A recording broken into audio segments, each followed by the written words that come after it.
Okay, so we're going to get started with the workshop portion of our evening, which will take us to 7:30. And we're lucky enough tonight for our workshop to have a memo, some early thoughts and recommendations by the Fishkill Avenue Concepts Committee. So we're going to just dive right into that, and with that, Natalie, perhaps you can kind of give us a bit of an overview, and then we'll get right to work. Yeah, I can orient the group. So I think we did a presentation, early on presentation from the committee, kind of what the committee was looking at back towards the beginning of the year. So the committee has been meeting since March of this year, of 2024. The committee was formed by the mayor. And so what this most recent kind of draft that's in front of you is, at the November 25th council meeting, JC, who is the chair of the committee, who will also come up to speak a little bit, JC and I gave a presentation to the city council on what the committee had been working on for the past few months and where they were. When we came out of that meeting, the council's request was, similar to kind of what they saw for the Main Street Action Committee. They asked if the Fishkill Committee maybe had some shorter term, immediate actions that they could consider. So they asked JC and I to kind of go back to the committee and see if there was some priority items that had consensus of the committee members that we might want to put in front of the council for consideration. Again, the Fishkill Avenue Committee does not have any jurisdiction to make regulations or make zoning. We are just providing considerations and recommendations to the mayor and the council.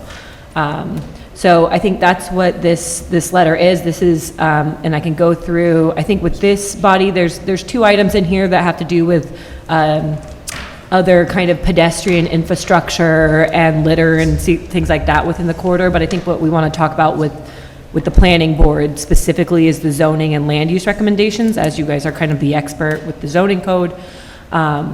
And this is where the committee's at. So I think we're looking for feedback on these items.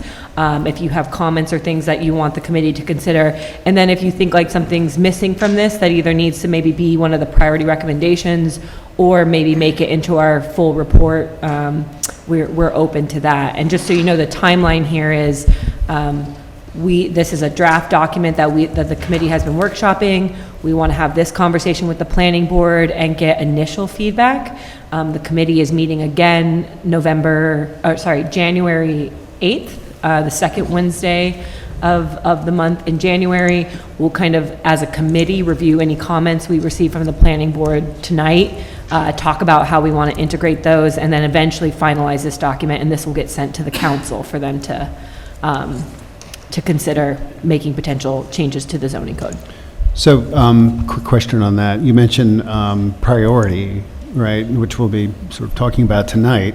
Mm-hmm. Is this a phased approach, or will ultimately come January, early next year, the full recommendations then be looked at by the council? Yeah, I don't believe the committee will not have full recommendations by January. I see. Okay. Right. So.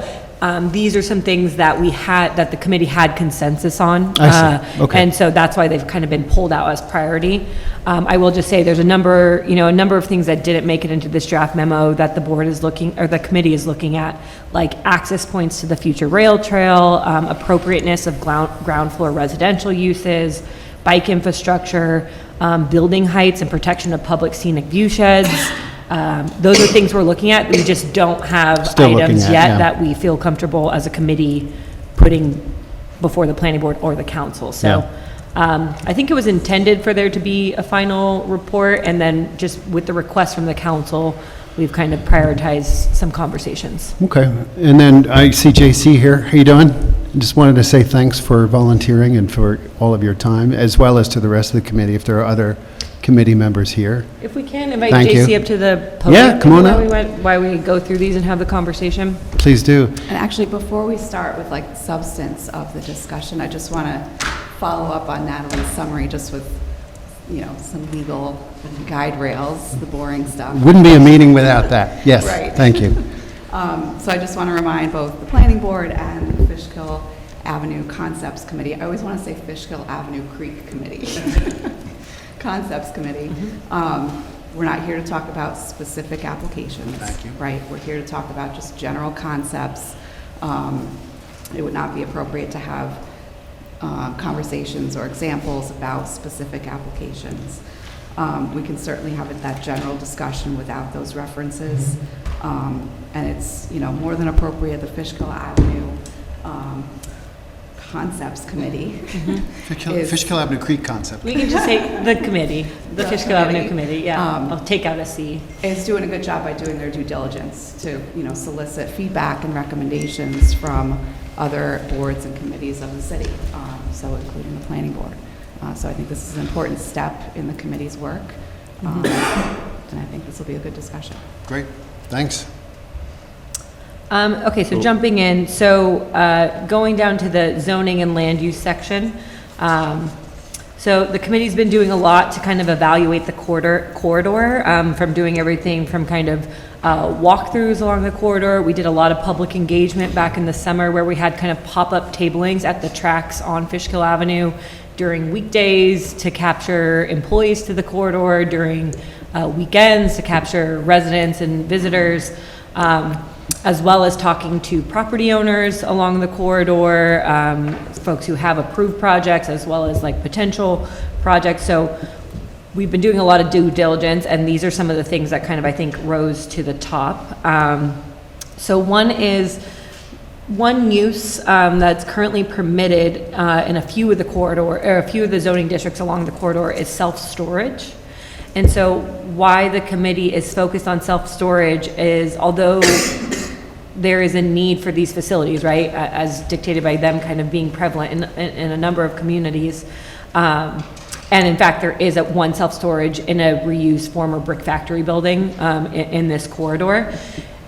Due to low numbers of kind of employment at these facilities traditionally, as well as their lack of contribution to kind of pedestrian activity and active storefronts, the committee is making a recommendation to the council that the council look at this use and consider either making it a special permit use with additional kind of restrictions on it, or potentially prohibiting it from some of the districts.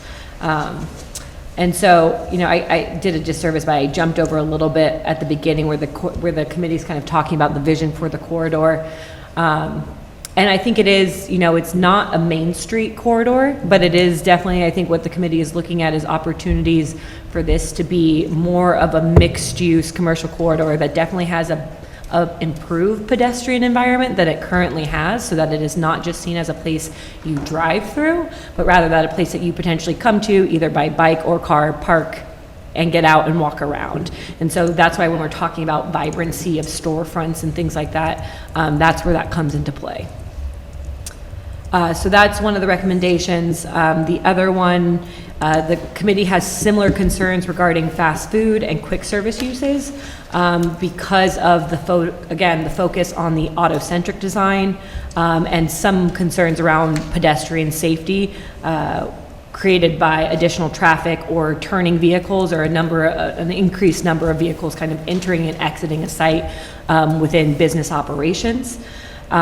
So for similar reasons, the committee is recommending that the council consider making these special permit uses. Right now, drive-throughs are not really expressly kind of defined in the code, as neither are fast food. So there is a little bit of I think there's a little bit of vagueness there within the code in terms of defined terms.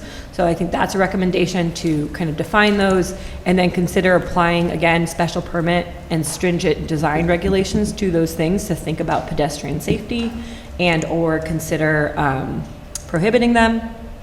And then that also applies to some, and then we can stop there for a second because I think that's some key things. That also applies to some other auto-oriented uses, gas stations, car washes, auto repair facilities. And again, because of their car-centric focus, the auto-centric focus, thinking about adding design regulations or prohibiting those. JC, did you have anything to add? I would think we could do the use, stop there, and then we can go into some of the other recommendations. Okay. So I don't know if the board has comments. That was a good summary, yeah.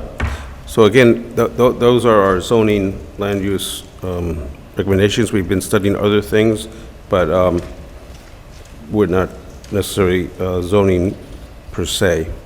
But yeah, that was basically the summary.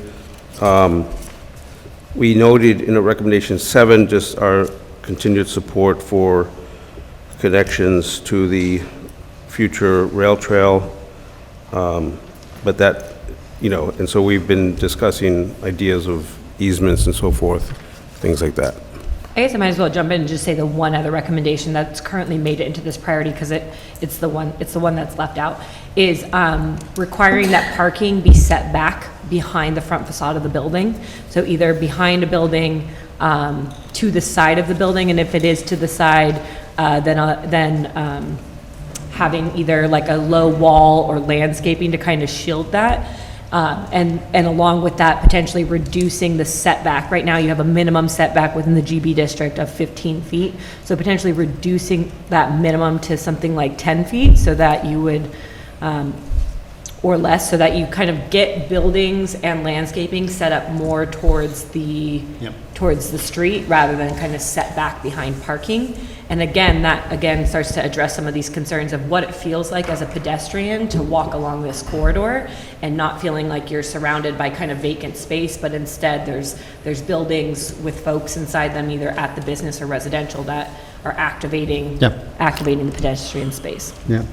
Yeah, if I could just add, as part of our research and due diligence for the history, we looked at John Clark's recommendations from a year ago, and that was also one of his recommendations, to move the setback from 15 to 10 feet in this area. Yeah, I think that, personally, I think, you sort of started with the kind of vision, the idea that this is, although it is, a pretty well-traveled by cars corridor, that there definitely should be, and could quite easily be, much more of a focus on activating the pedestrian experience. And I think the relationship of building and ground floor use to, the sidewalk, a planting strip, the pedestrian experience is a really great way to start to look at that vision for the corridor. I'm curious, though, too, when you think of activation, it's not just businesses necessarily, it's also potentially residential, and we're residential adjacent as well. Is there thinking around mixed use for, a lot of the mixed commercial residential for a lot of the parcels? Yeah, I mean, at least in the GB, like residential is permitted. I think one of the things the council's considering right now, but hasn't come to really, we still have more research we want to do on it, is whether or not residential uses should be permitted on the ground floor. Because of that activation, they are not often, you wouldn't, typically, if you're trying to do a commercial corridor or a pedestrian corridor, often you will see municipalities that do not permit residential uses on the ground floor because they're less active than. However, the committee is discussing, because this isn't necessarily a Main Street corridor, and we do have a housing crisis. And often demanding that developers do ground floor commercial, disincentivize investment, because it's not financially feasible in all climates, right? That's a risk, or that's a carrying cost that developers have to carry if they can't fill that commercial space. So we're still kind of talking around those ideas of, could you require residential amenity space on the ground floor, like lobbies, communal space, gyms, things like that, and would that be enough to activate the ground floor while still permitting the majority of the building to be residential? Yeah, no, I agree. I think all of that, what you just described, and by asking about it, I wasn't necessarily advocating for a ground floor residential, but residential supporting type functions, like what you described, makes a lot of sense. We've been studying the proposal that was on Conklin that was approved, and it hasn't been built, and so we've been talking to that owner as well as other developers and understanding their perspective. And while this is not an attempt to, we've generally agreed not an attempt to replicate Main Street, we still are, obviously considering things that would share with Main Street, like pedestrian experience on both sides of the streets. So that is not there now, and I think there is consensus that a pedestrian experience on both sides of the street is something that we think would be important to have as a goal, so that even if even if there is residential on the first floor, or if there is experiences not like Main Street, pedestrian experience on both sides of the street is important, Yeah, yeah.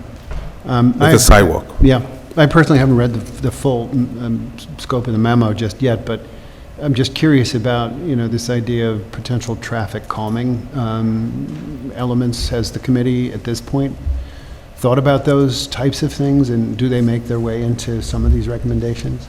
Yeah, they're not in, there is one recommendation at the top of this that is about a crossing that we just heard over and above from the public when we did our public engagement this past summer, about a crossing in front of Mill Street. Yeah. And improving that, there is one there, but whether people actually slow down or stop for it.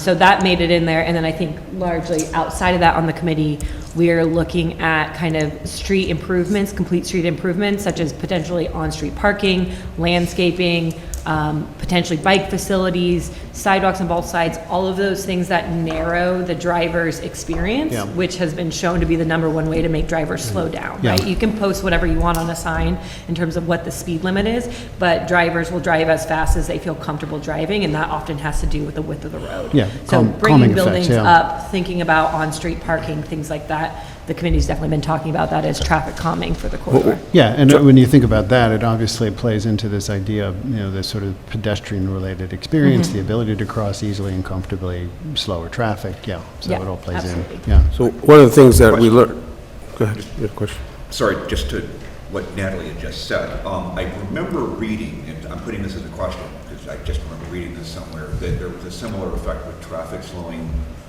just with having narrower lanes, even in the context of a wider gauge. Oh, absolutely, Okay. absolutely. Yeah, the narrow of the lane, whether that's painted lines or whether you actually have physical kind of barriers such as parked vehicles, narrowing the lane can also help to have folks drive slower. So, you'll see wider lanes on highways where you want speeds to be higher because folks feel more comfortable there. So narrowing the lanes can definitely help, but I think also that the more vertical narrowing of the vision helps a lot as well.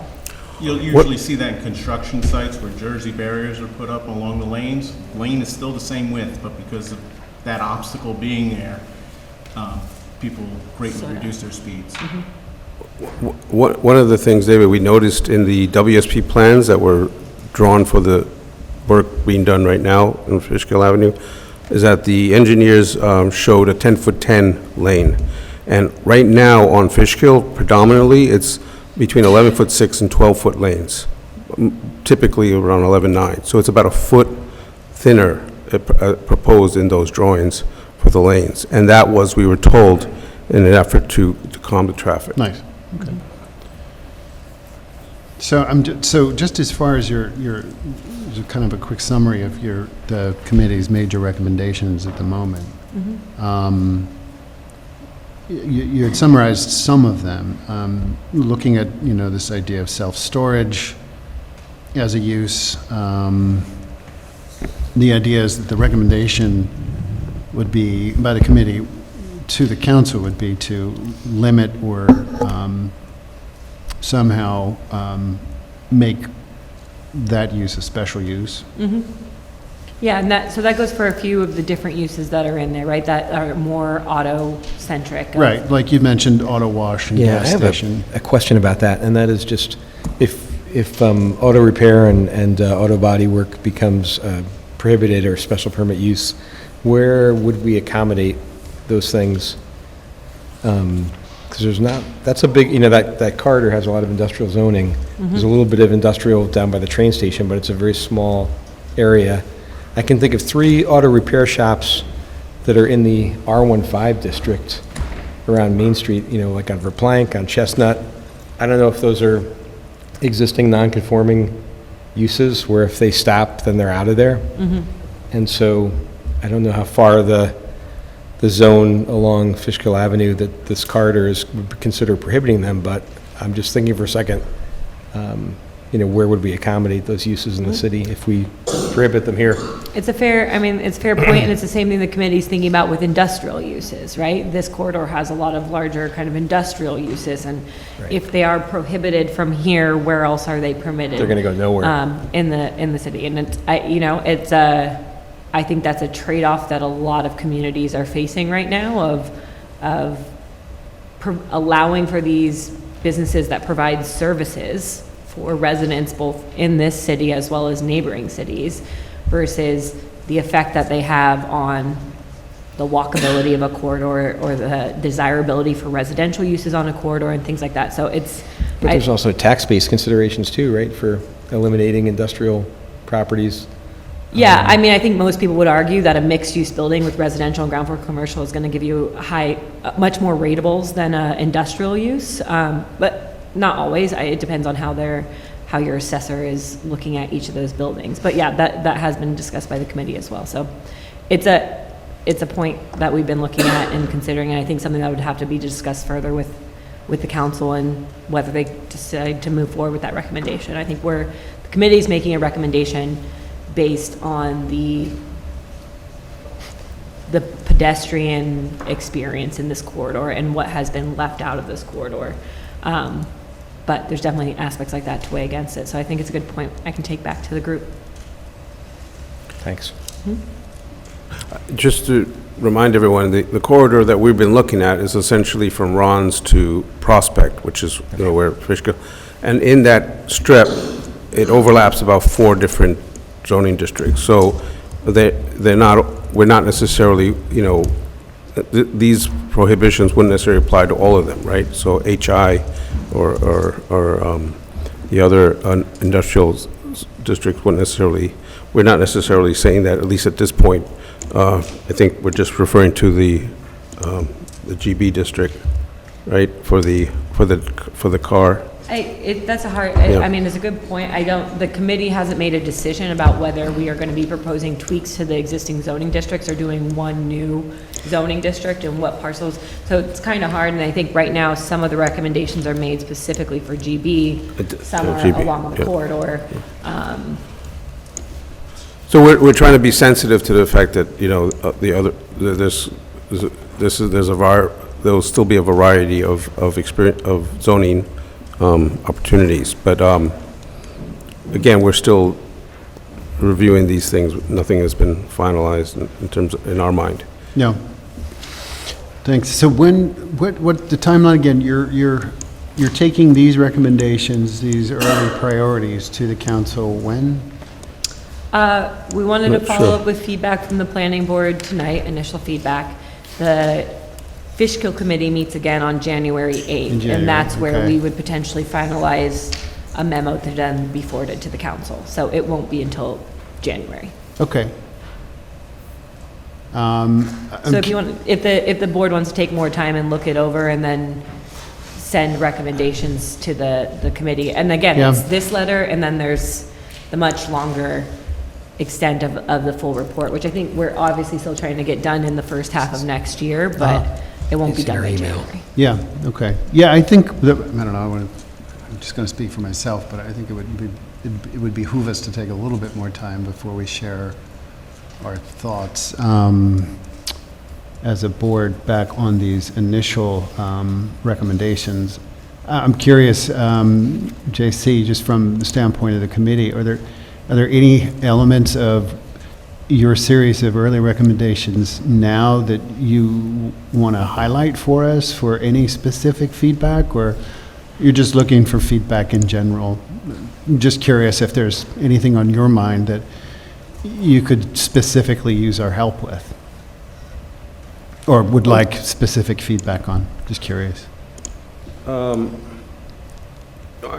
think the committee and myself personally, we're interested in what happens in the public corridor, maybe more so than what happens in the private lots, even though that's a part of that zoning affects the private lots. But we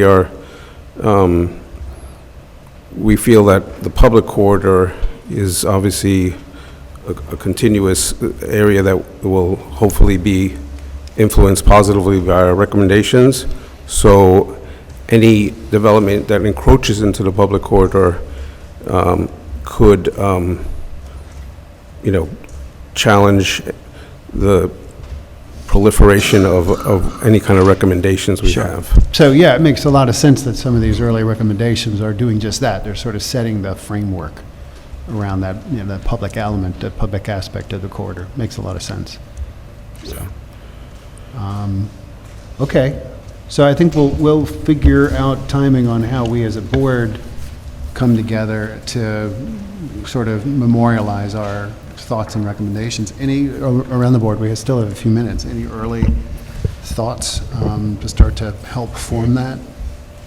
I mean, the only thing I'd echo is what Lynn said with regard to some of these uses. I'm sure people have cars they want to wash and get repaired. I don't know that saying drive to Fishkill is a good developmental approach. I'm hoping that this turns into a full proposal at some point that involves uses, bulk, parking, the way that the streetscape works, design considerations, right? And that, I have to tell you, there's there are a lot of vacant buildings there that are probably going to get rented out in a short amount of time. And we're going to be asked to make determinations about how they get used. It's not going to be renovating and renting out the existing buildings, as has done, or is like the third application is in front of us, isn't going to change the fabric of a car-oriented place extensively, right? We're going to have new sidewalks and some other things. But there's an opportunity to come to a consensus and try to build a community consensus around improvements, ways that the community would prefer that to happen. And I'm hoping that that consensus can be built and that it's ambitious and that it would, those things don't happen quickly. They take a long time. Over time, if you have a plan and everybody slots into it, you can make a significant change to the environment. So I hope that's what happens. Yeah, other than my concern about some uses being completely prohibited, I'm very much in favor of the complete streets and bike lanes. I used to go to get my car repaired at Freedom before, throw my bicycle in the trunk, drop it off, bicycle back. Having the amenities of bike lanes, I'm very much in favor of that. Yeah, I too feel like the pedestrian and bike friendliness is very important. And I feel like the mix of uses, like you mentioned, we have, auto repair and car wash, like there's the car wash on Main Street, and it feels like, I personally like the mix, and I feel like if there were, a smaller scale, it still feels very residential, it still feels very safe to bike and to walk, past these, and it's convenient, I'm happy to have auto repair places that I can drop my car off and walk home to from. So maybe more like focus on the design, on the form and the design, rather than prohibition. And maybe of if there's, uses. right, and maybe, it's kind of a density issue also of those business, like, we don't need, like 5, it seems to me like it's the mix that's important. And, right now, the use is very uniform along the corridor in general, and the more mixed it gets, I feel like the better off we'll be. But I think that, the uses of, the car kind of centric repair, cleaning, washing, whatever, it's a fact of life, and we need to design it appropriately so that it's user-friendly and doesn't detract from the neighborhood. Yeah, I think that's well said. I agree. I think that, we're not trying to replicate Main Street, right? And that this corridor should provide that variety. And so therefore, I think consideration for auto-related businesses shouldn't be totally thrown out. I think, all of it comes down to just exactly what you're talking about to some degree. It's that sort of framework of the corridor itself, the infrastructure, the traffic calming, the pedestrian experience, but also traffic safety, right, in context of some of these types of uses. And I think as well, industrial does have a place, and if it has a place anywhere, it's along this corridor. So, yeah, I think the general sense is that the planning board would be in support of not outright banning. And I can't believe I'm hearing myself say this, but even to some degree, drive-throughs and fast food. I think it's good for us to have to get out of our cars every once in a while. To some degree, what? Fast food. Yeah, like I say, we're not going to try and replicate Main Street. I think if there is, an area of Beacon where that could be considered appropriate, it's this part of that corridor. So, yeah, I think your point, Karen, the idea of variety and variety of service is a really good way to look at this area. Yeah. But again, all within that framework of, traffic calming, safety, Yeah. traffic safety. Because I know there've been a number of accidents over the years along that corridor because elements of it aren't safe right now. So that's hugely important. Yeah, I And think so, there's yeah. also, a need within the business community. I've heard feedback from, whether it's workshop space or, a construction company that needs a garage and yard storage space. It's fewer and fewer areas that are supportive of those types of uses in town. And that's one of the reasons why I asked about mixed use and residential, because there is potentially a compatibility thing that would really need to be considered and thought through when you think about adding residential, which I think is a need, what that looks like, what it looks like in context of some of these other varied and mixed use types. So I know that's somewhat probably down the road, right, for you guys. Like for the- performance standard, yeah, absolutely. Well, then design, don't get me started, that's a whole nother Yeah. That'll be a I whole mean, I separate- think whole that's nother separate very conversation. important. thing. But I feel like there's already some clusters of residential use, like either just adjacent to the corridor so it's scattered, and I feel like, looking at how to connect it. I think and that's a really good point. That was going to be sort of my last, even, thinking about context and design, not just aesthetic, but how some of those residential streets outlet onto 52, and what that experience in and of itself is, right? And how it relates to, what you're, as a resident, greeted with when you make your way. Is it, an auto repair shop garage bay, right, open right in front of you when you're making your way out onto 52. Those are also design elements that I don't know how we would end up, getting to the point where we're able to be that specific. But, when we think about looking at design holistically and planning holistically, that is an element that makes for good design. Yeah, So. all really helpful. Thank you, guys. Yeah, thank you. And again, thank you for all of your work. I know I've done committee work. I know it's not easy. So, thank you. You're welcome. All right. Thank you, Mayor. Anything you'd like to add? No, you just said it. Yeah, great.